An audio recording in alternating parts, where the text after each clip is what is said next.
No one is above the law. That's a post from Attorney General Pam Bondi as a grand jury hands down an indictment of former FBI Director James Comey. I have the latest. And as we learn more about the man at the center of the Dallas ICE shooting, President Trump is lashing out at the radical left for its role in all of the recent violence and offering a warning. The right is a lot tougher than the left, but the right's not doing this. They're not doing it, and they better not get them energized because it won't be good for the left. And I don't want to see that happen either. I'm the president of all the people. Plus, a mystery meeting. Secretary of War Pete Hegseth is calling military leaders stationed around the globe to Virginia for a meeting next week, but he's not saying what it's about. I've got a couple of ideas. Those stories and more today, Friday, September 26th. I'm Caitlin Becker, and this is the New York POSTcast. For those of you watching on YouTube, I am obviously on the road, so my surroundings here look a bit different, but our stories, they of course remain the same. Do you remember the other day when I told you about President Trump pressuring Attorney General Pam Bondi to move quickly on prosecuting his political enemies? Well, Bondi's Department of Justice has notched its first victory there. Former FBI Director James Comey has been formally indicted by a federal grand jury. Comey's now facing charges of making false statements and obstruction of justice. Well, a lot of the details around this investigation and the grand jury haven't been made public as of Thursday night. We know what the case is about. The case revolves around Comey's testimony in front of Congress about the 2016 Trump-Russia collusion investigation. Now, he gave that testimony on September 30th of 2020, and that date is key. Lying to Congress has a statute of limitations of 5 years, meaning if that crime was committed, if the charges were not filed within that time frame, they simply can't ever be. And if you don't have a calendar handy, you might not notice that the statute of limitations in this case has a deadline of Tuesday. Attorney General Pam Bondi posted on X after the news was announced, saying that no one is above the law and, quote, today's indictment reflects the Department of Justice's commitment to holding those who abuse positions of power accountable for misleading the American people. Now, Comey is the highest ranking former federal official to face charges in connection with that long-running FBI investigation into alleged collusion between Trump's 2016 presidential campaign and Russian officials. Now to Texas and the latest on that fatal shooting at an ICE facility in Dallas.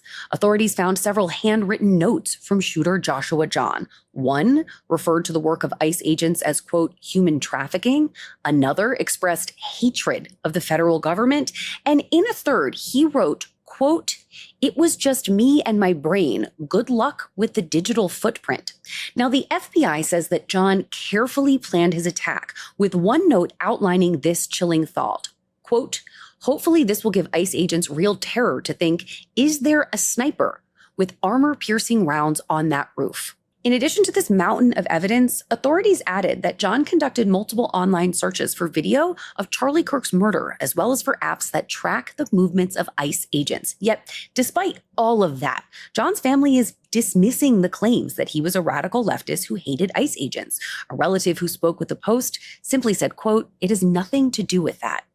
Now, the shooter was also very active as a gamer, and his profile on the online gaming platform Steam offered investigators a trove of information.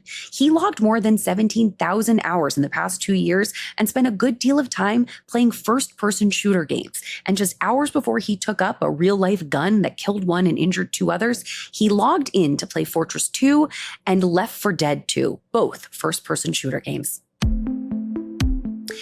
Moving on now back to D.C., or Virginia in this case, and a mystery. Secretary of War Pete Hegseth has summoned all of the U.S. military's top brass to Marine Corps base Quantico next week, but he isn't telling them why. Now, these generals are stationed all over the world, so it's pretty short notice to get them all back to Virginia. And a meeting like this is extremely rare. As you might guess, it presents quite a security concern. As one military analyst told the Post, quote, are we really sure we want all these senior officers in one place? Great question. Now, broad theories about the meeting's topic include a major national security issue, cutbacks in firings, or large policy shifts. Now, Hegseth has said that he wants to reduce the number of leaders in the military and to then fill out the lower ranks. The secretary has already directed the Pentagon to cut the number of general officers by 20%. Now, this meeting also comes as the Pentagon makes final edits to a new national defense strategy for the president's second term, and it's a shift. Sources have said that the new plans shift the focus from China and the Indo-Pacific, a strategy that Trump set into motion in 2018, which continued well through the Biden administration, to instead one centered closer to home in the Western Hemisphere. If the busy news cycle has made you forget that a government shutdown is looming, you're not alone, because I definitely forgot to. But don't worry, I'm here to remind you that funding for the federal government runs out at 11:50 p.m. this coming Tuesday night. And if Congress doesn't pass a budget or a continuing resolution to fund it at the current levels, there will be at least a partial closure of the government. Now, the last time that we were in this predicament was back in the end of 2018, kind of the beginning of 2019. The 35-day shutdown during President Trump's first term was so far the longest ever. And the Trump administration is preparing for the possibility again by directing federal agencies to be ready for mass and permanent firings of staff should it happen. Now, the Post's politics reporter Ryan King is all over this, and he joins me now to help make sense of it. So, Ryan, for starters, where do congressional negotiations stand at this point, and what's the likelihood that the shutdown is going to actually happen? Yeah, so negotiations right now basically seem non-existent. There's supposed to be a meeting on Thursday between the Democratic leaders of Congress and President Trump, but Trump canceled that meeting on Tuesday before he addressed the UN. And since then, it doesn't appear that there's been any significant communication between any of the leaders on the two sides. Leader Jeffries was asked about any communication with GOP leadership on Thursday, and he was very cagey about it, but basically implied that there's really no significant discussions going on. Now, as for the risk of a government shutdown, I'd say it's very significant. I've covered a bunch of government showdown fights in the past, and a lot of times it does look very likely that the government's going to shut down, and then kind of at the last minute, there's a bit of a breakthrough and it gets averted. But this time around, Democrats have really dug themselves into a bit of a corner here. They've been very public about their demands that Republicans make concessions to them on healthcare policy, and Republicans have not been inclined to do so at all. And this seems a little bit different than the situation was in March during the last shutdown fight, where Chuck Schumer basically caved at the last minute, because now he's been very public about the demands and he's faced a lot of pressure from his base not to back down. So right now it's going to come down to whether or not any of the two sides blink. Well, Ryan King here making it kind of depressing. That sounds pretty bleak when you put it like that. So it just seems like a shutdown is looming. So for anyone who doesn't remember, what does a government shutdown look like? How does it impact you, me, the person listening? Well, the biggest impact is on government workers, because the majority of government workers who are deemed non-essential personnel basically get furloughed and they don't get paychecks. Even a lot of the ones that do get required to show up to work don't get paychecks. A lot of it is going to depend on some of the decisions that the Trump administration would make. The president has a lot of leeway when it comes to shutdowns. The last government shutdown that had taken place in a significant way was between 2018 and early 2019, when the government shut down for a record 35 days. And what you see is, like, the general public just doesn't get access to a lot of traditional government services, things like national parks, museums here in DC. There's a lack of a lot of court proceedings for federal courts, food inspections, different things like that, contact with the IRS for tax-related stuff. A lot of that stuff just doesn't happen. But what does continue during these government shutdowns is mandatory programs, so things like Social Security checks, Medicare, et cetera. Those programs will continue when the government shuts down.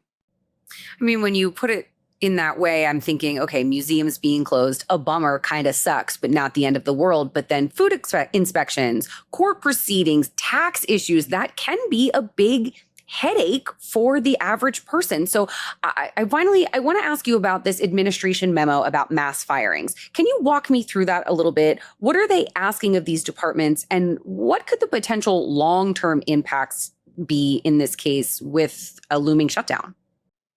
Yeah, so the OMB director, Russ Vought, had put out this memo late Wednesday evening directing agency heads across the federal government to basically come up with plans for reduction in force for a situation where the government shuts down. So basically what he's demanding is that they come up with a plan to fire a bunch of government workers. Now, typically when the government shuts down, these workers are furloughed, so they're laid off, but then they get hired back, and then there's usually back pay, et cetera.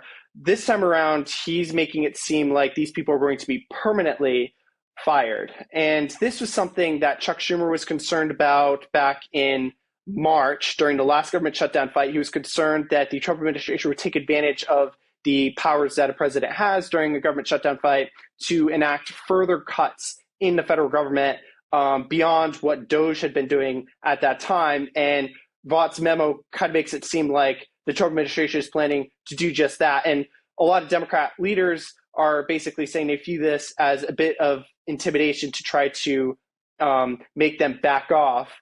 And as for the long-term implications of a government shutdown, it could do some economic damage. It could rattle markets. But the biggest impact is on government workers who aren't getting paychecks during that period.